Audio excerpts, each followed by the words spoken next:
Hey everybody, my name's Nick. I organize with the Sunrise Movement in our Boston hub primarily. Really excited to be here. And just a brief word about yourself and what you do. Sure. So in Sunrise, I've I guess held a handful of roles. I used to go around and do presentations as part of our outreach effort. Spoke with a lot of like high school students around Boston, greater Boston area. Worked on, Sunrise has like a very robust data system where we collect a lot of information about how movements work and how our internals work. So I worked on that for a bit, and now I head up our education team, sort of pulling in ideas from other movements that we maybe not don't include by default in our trainings and stuff, and sort of broaden our horizons. And I guess in my non-activist life, just quickly, I'm a PhD student at Tufts. I study computer science and cognitive science. Thank you, Nick. Claire, welcome. Can you tell us a little bit about you? Yeah, so I'm representing Zero Hour. I work with Zero Hour as a member of the writing team and sort of more on like a project basis with different projects like Vote for Our Future, and as an ambassador as well for Getting to the Roots of the Green New Deal and climate crisis presentations. And I also work with other groups to sort of coordinate the movement as a whole. And I'm 15, so I don't really have a life outside of activism. And you want to say a little bit about where you're from? And, oh, yeah. So, and your life? I'm from Guatemala City, Guatemala, and I'm an indigenous person, Latina, and I'm adopted. So now I live in Richmond, Virginia. Okay, thank you. And John. Hey everyone, my name is John, and I am an organizer with Extinction Rebellion Boston. Started working with them a little over a year ago, and have held many roles as we grew from, I don't know, 20, 25-ish people to several hundred over the last year. A lot of the work I've been doing is in outreach, so it is about getting out and talking to people and telling people about who we are and our theories of change, and also about the nature of the predicament that we find our civilization in at the moment. And Extinction Rebellion does a lot of direct action. So we're a protest movement, a mass protest movement. So I've been involved in designing some of those and participating in some of those. Now I'm kind of handing the reins of outreach off to another group, and I'm doing a lot more work on our infrastructure, primarily right now our website. It seems like a good time to do that now that we can't really be out in the streets as much or at all. Oh yeah, and then for a day job, I work in. I also work in computers. I work in computer programming for a company that does digital pathology. So we're trying to use imaging, image processing and different analysis techniques to help improve patient outcomes from very serious diseases and things. Great, thank you, John. So you'll have about 8 minutes, more or less, a piece to talk about the organizations that you work with and represent. Nick, do you want to start? Sure. I'm here for the Sunrise Movement. So for anyone who hasn't heard of the Sunrise Movement, we are a youth-led organization aimed at stopping climate change and creating millions of good jobs in the process. Because we are youth-led, we, in a lot of ways focus on empowering young people to take up leadership, to start kind of taking control of their lives. Because as young people, we sort of face a lot of kind of like existential anxieties. Climate change is a really big issue for young people, and in a lot of ways, Sunrise, I think for a lot of people, is sort of the thing that when you're sort of like going through your life, this is how it worked for me. When you're going through your life and you're hearing about all the news about the catastrophes coming, when you hear about the IPCC reports, and when you hear about land usage reports, and when you see wildfires and floods, and see the awful inequality that we live in, you sort of wonder, like, wow, so it's probably hopeless, right? And I think for a lot of young people, Sunrise has been like a really good opportunity to sort of like come together in community and share that grief that we feel as young people, and start to work through it and empower ourselves to say that like we actually can do something about it. So Sunrise's sort of like broad mission is to both build political power and build people power. And the big thing that we spent the last year in 2019 working for, and is still our sort of North Star, is winning a Green New Deal.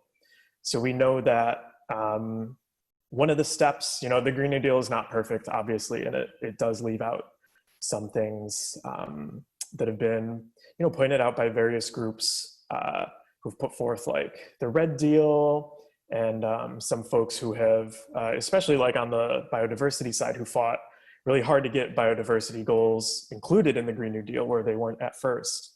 But we know the Green New Deal and something like it, like a massive mobilization from the federal level, is necessary, because the climate crisis is it's such a large issue and so interconnected with all these other justice issues that people have been fighting for so long, that it really requires an equally large and powerful response.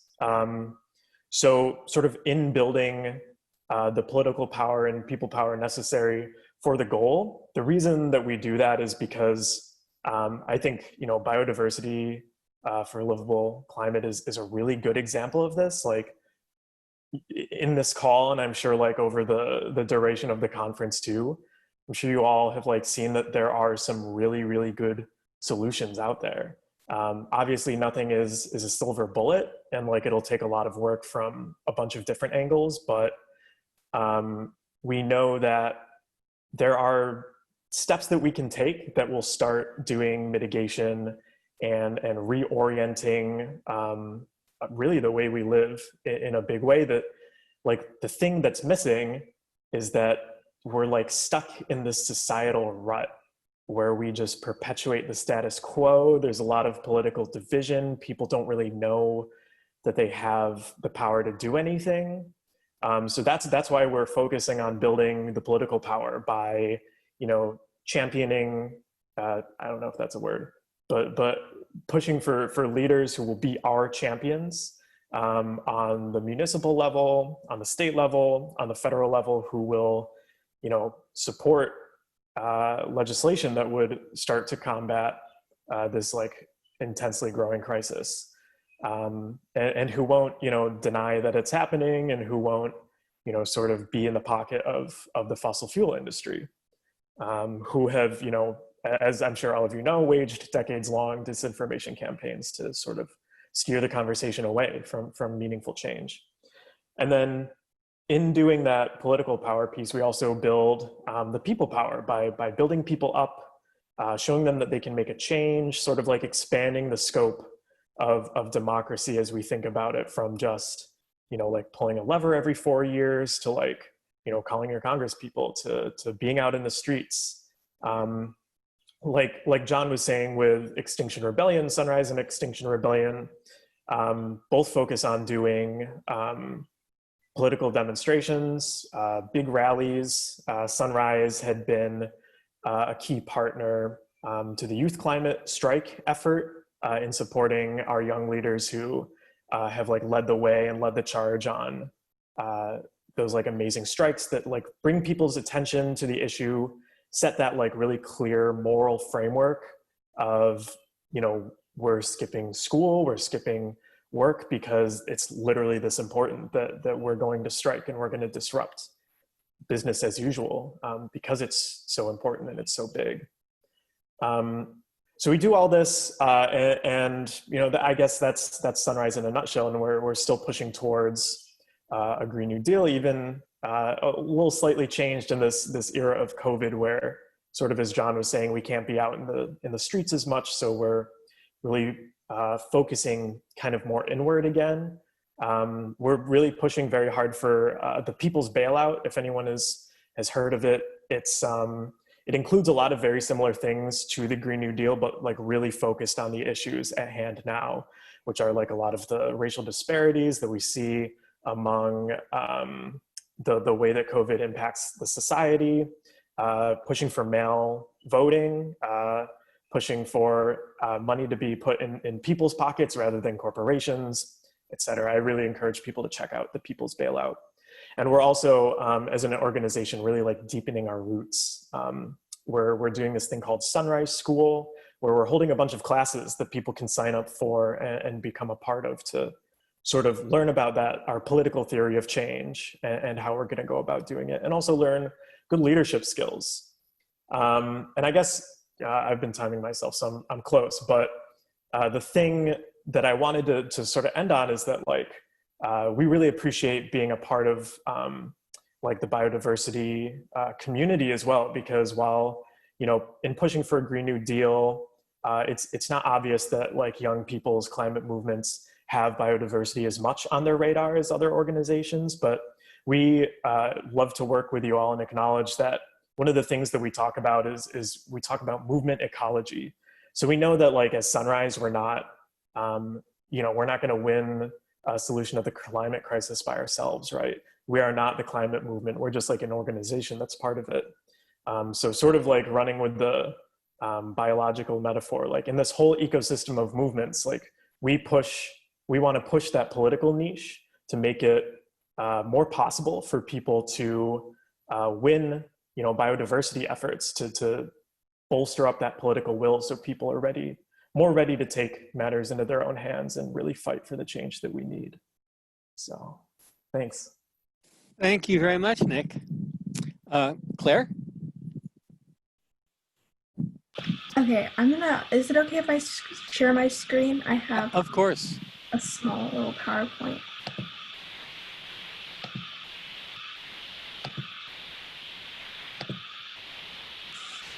So yeah, I'm from Zero Hour, which is a youth-led climate organization. This is loading. Okay, now it's there. Great. So basically this is a lot of text, and so basically Zero Hour was founded from one of the awesome activists, Jamie Margolin, and her friends who met at a summer camp at Princeton, and they kind of saw there was a sort of gap in what the current organizations were doing, and sort of saw an opportunity and an opening in the movement to put our voices as youth into the political system and into the fight for environmental justice and climate justice. And they gathered and they started planning, and they've made what we have today. And our mission is a lot. We've got a lot of, it's not something that we can simplify a lot because it's something that's so broad, and we've kind of established this as climate justice, and realizing that climate justice can't be anything without social justice, and recognizing the intersectionality of all issues, and uplifting marginalized voices. And we as youth can't wait for adults, and that it's going to have to mean us stepping up. And so in doing that, we've had a lot of previous and now are doing a lot of action online as well. So getting to the roots of the climate crisis presentation, which is as an ambassador, you're trained to present in your community. So you receive training from experienced organizers, and then you can yourself go out in your community to like an event or with your friends and present to them what we think are some of the roots of the climate crisis, so including environmental racism, patriarchy, ableism, colonialism, industrial agriculture, capitalism, etc., and really presenting on the systemic issues behind the climate crisis. And some past actions, like Nick was saying, the Youth Climate March was a huge one for us. You can see the really cool photos that we got from there. That was, I think, a turning point for the organization as far as mobilization and really being taken seriously by the media. We've also had our Youth Climate Summit in Miami in 2019, where a bunch of youth activists gathered and sort of talked through the climate crisis and what we as a movement planned to do in the future. Lobby Day, lobbying politicians, and the art festival, which I think is really important. Like, we heard the musical interlude, and Zero Hour puts a lot of focus on the art as part of the revolution. And we have a music team and we have an art team, and making sure that we include art in our movement, which is really important also because we have a strong social media presence. And so making sure that we can kind of back that up with strong art, and art is part of the revolution, it really is. And our current actions, sort of like Sunrise School, we have our Getting to the Roots of the Climate Crisis, like I discussed. So ableism, patriarchy, capitalism, colonialism. It's a weekly thing. We focus on one each week. You can sign up to go on our webinars, our storytelling, which I think is really important because storytelling is a very powerful way to talk about the climate crisis, especially because people can argue about facts and stuff. They can argue about that all day long, but they can't really argue with your story, and that's like a first-hand account of what's happening. So I've had the privilege to be on our colonialism storytelling sessions, and yeah.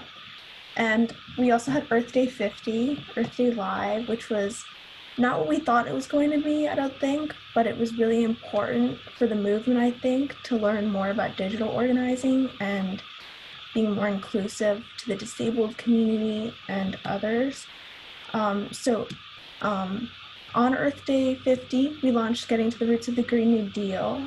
And like Nick said, it's not perfect, and the Green New Deal isn't perfect, but we're doing our best to sort of build education around the Green New Deal, especially because it's something that there are a lot of misconceptions about, and people don't really know what it is for themselves. They might have gathered things from other people or what is being said in the media. So it's kind of like the Getting to the Roots of the Climate Crisis. It's a presentation you can be trained on to present as an ambassador, and you can bring it to your community.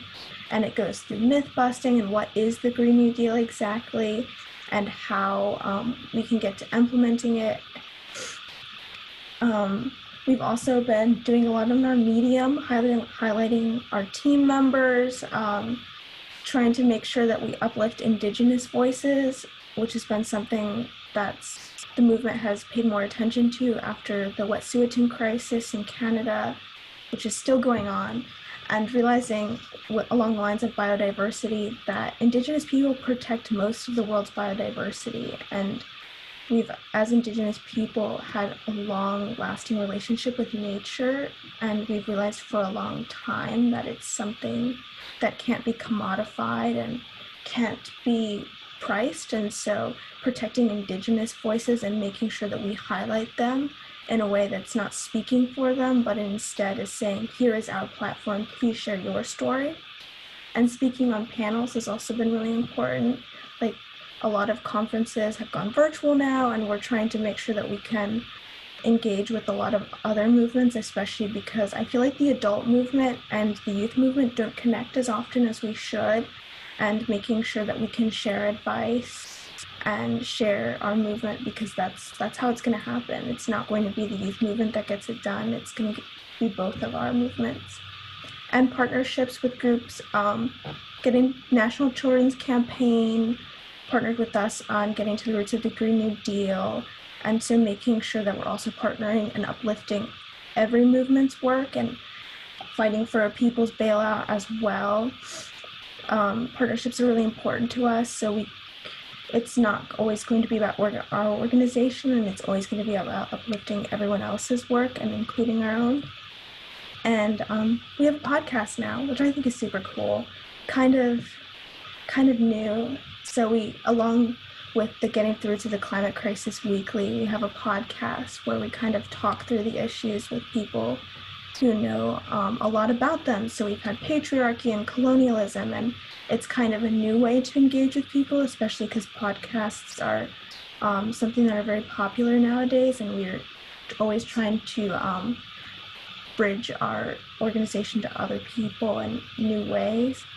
And as you can see in the article here, also, again, fighting for people's bailout and trying to talk to people about how COVID-19 and the climate crisis are deeply related, and that we can't talk about one without talking about the other.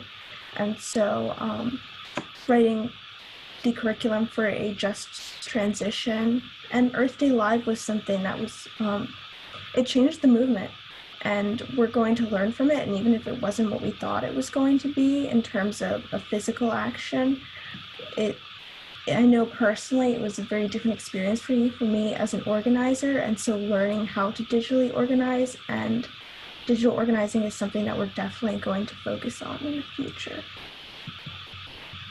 So yeah, that's basically 0 Hour, a lot of what we're doing today. That's most of what I have to say. Well, thank you very much, Claire, and we'll have some questions after John speaks, and then I'm sure there will be people in your workshop who are interested in more details. So John, you're on. Okay, thank you. Thank you, Nick and Claire. That was really amazing to hear about these youth movements, and also the call for more collaboration across different movements, and particularly with different generations. You know, when I hear people say that this is, you know, it's up to the youth to solve this problem, like I can't accept that. You know, I can't go along with that narrative that, you know, we've created this mess and now we're just going to look to the younger generation to deal with it. But I want to talk a little bit about Extinction Rebellion. So we're a global mass protest movement. It was founded in the UK just a little over like 1.5 years ago now. But it came out of another group of activists called Rising Up that were looking at the consequences of extreme income inequality and neoliberalism and capitalism, and sort of conceived of Extinction Rebellion as a campaign within that group, but it kind of blew up into its own larger movement and just became its own movement, its own right. The name partly comes from the recognition that we're in a mass extinction event now, that we're suffering massive biodiversity loss, and then the rebellion part comes from, you know, partly a rejection of that, of doing nothing about it. Partly, you know, they in the UK they officially declared a rebellion against their government for what they say is criminal inaction on climate and ecological crisis. And you know, part of what they did as this group of activists when they were conceiving of it is that they did a lot of introspection, and they did a lot of kind of looking at what had been working, what they had been doing over the years, over decades, and what the movements have been doing, and sort of coming to the difficult conclusion that that they were failing. You know, that they felt like we weren't getting the kind of movement. I don't mean political movement. Well, I guess getting the kind of change to happen quickly enough. And that it was time to try some different tactics, to try different techniques, and looking at history of, you know, tactics and techniques that in the past have been successful at changing the conversation, at changing society, sometimes very dramatically in a very short period of time. And one of those tactics that has been used effectively is mass participation, civil disobedience, nonviolent civil disobedience. So that's sort of like one of our core tactics for trying to bring about change. It's partly to be emotionally evocative. It's partly to try to change the conversation, to try to reimagine what's possible.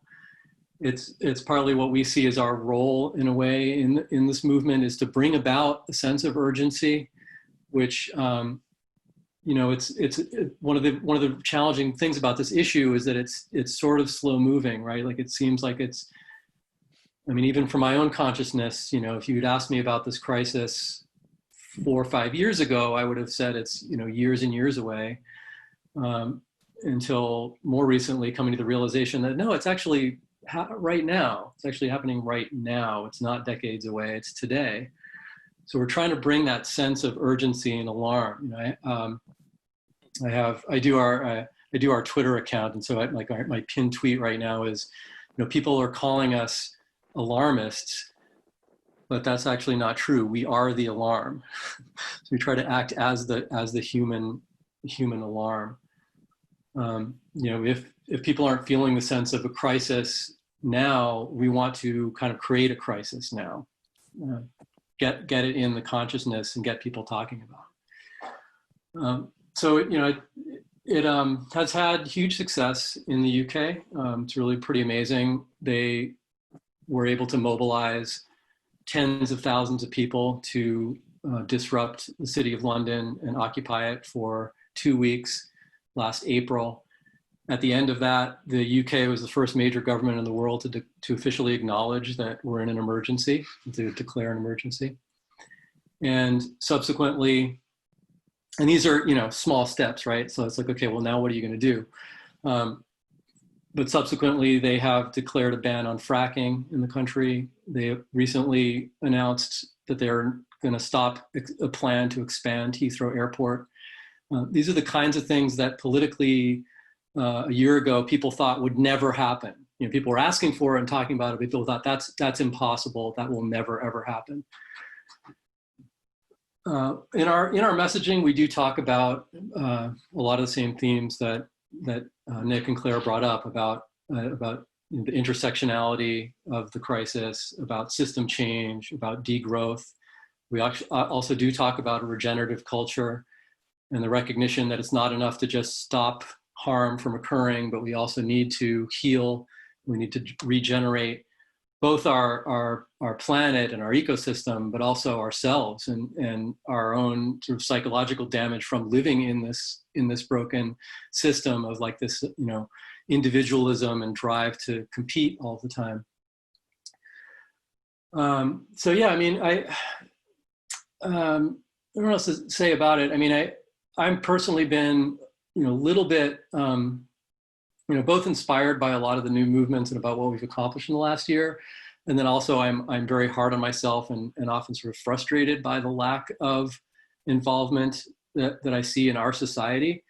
And I wonder why this movement has been so successful all over the rest of the world in terms of mobilizing huge numbers of people. And we just get very paltry numbers here in the US. I mean, even Climate Strike last September, which in Boston, I think we had 30,000 people in Government Center. And, that seemed amazing. It was incredible. It was the largest, we said that's the largest mobilization we've ever been able to pull off. But if you looked at cities in other parts of the world, they were getting numbers, orders of magnitude larger than that, 200,000, 300,000, 400,000 people to our 30,000. So I don't know exactly what's going on. There are a lot of reasons for that I've thought about. In closing, I want to read I want to read a passage from the Extinction Rebellion founder in a talk that she gives about this sort of urgency, this sense of urgency, and trying to elicit a reaction and a call to action, a call to urgent action. And part of it is just leading into that is thinking about what Greta Thunberg says, that she wants us to feel the fear that she feels every day for her future. And I really do feel that fear now. I feel it sort of all the time. So this is from our founder, Claire Farrell. So we might be trying to imagine what the future will be like. People burned en masse, burned alive in wildfires, devastation beyond imagination. People washed away in flash floods. Family and friends washed away, properties, livelihoods destroyed, permanent drought ensuing, and displacement of hundreds of millions of people. People shooting each other over water supplies, adults drinking out of animal troughs because there's no water available, fortressing of rich countries by strongman leaders who claim they can turn back time. And I'm afraid to tell you that all of what I've just described happened in 2019. She also says it's a very powerful experience to go through what we've often described to people as the dark night of the soul. Put the graphs on your bedroom wall and face the insignificance of your tiny life and realize what is at stake. What news stories will we tell in the future? When you were asked to comply with committing to the end of the world, what did you do about that? So yeah, that for me, that was from a debate that she was doing about can we be hopeful for the future? And that really resonates with me. The messaging really resonates with me that the time to act is now. We don't have decades. We need to get on it right now. And I'm really encouraged by hearing what I heard in the earlier part of the conference. I think there's a lot of alignment with the kinds of things, like we say, there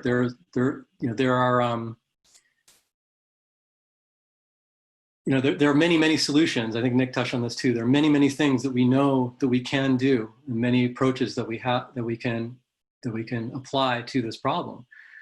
I don't think that's really the issue. Part of it is our will and our political will and our motivation to do these things, to apply these solutions. So that's what we're trying to do. We're trying to create that space and create that will.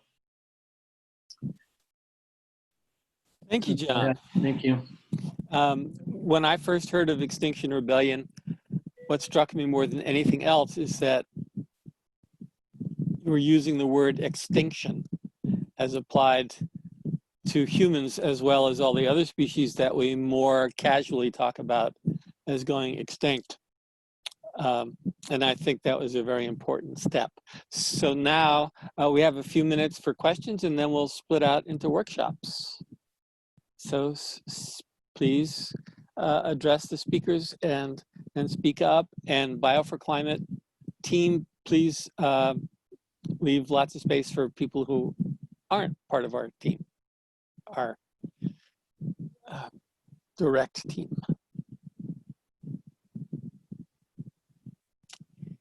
Anybody? I have one question. Is that okay? Yeah. Well, it's not true in the representation today. Girls are far more represented than boys in the youth movements. I mean, far. Do you have an explanation for that? For where the huge discrepancy? Who are you addressing, George? I don't know who I'm addressing. So all three of them. All three, yes, yeah. So, Now, I'm not concerned about the girls. I'm concerned more about the boys. But the girls might have the insight. Yes. Claire. I don't know. I feel like at some point it kind of evens out. Like, I feel like the older you get, the more it evens out. Like, I feel in certain spaces it's kind of more even. I honestly don't know why there are more. Yeah, I'm talking about the teens. I agree. I'm just talking. Yeah, I don't know. I honestly couldn't tell you why.